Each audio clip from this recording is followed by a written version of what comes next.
Hello everyone.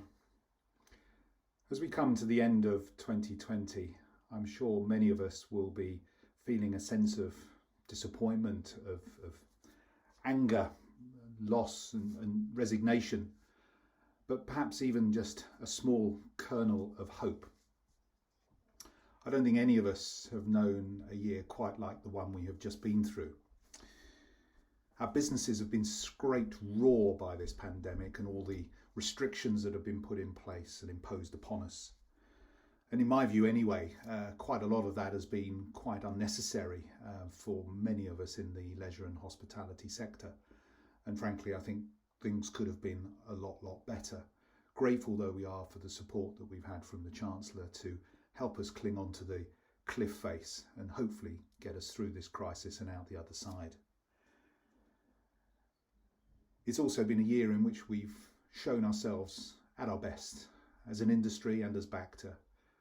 We were very quick and perhaps one of the first to put in place the protocols that made sure our businesses were safe and protected our customers.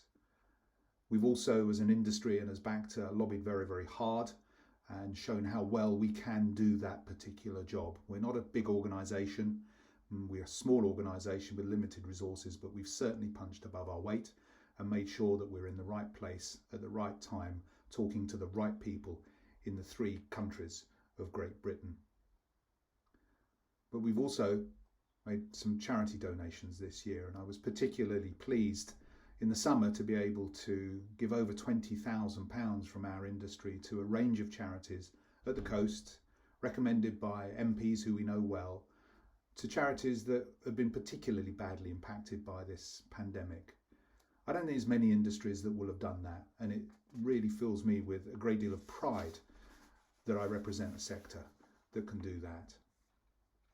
But I want to look forward in this, the last newsletter of the year and my last address to you of the year. It certainly has been tough, but 2021 is just around the corner.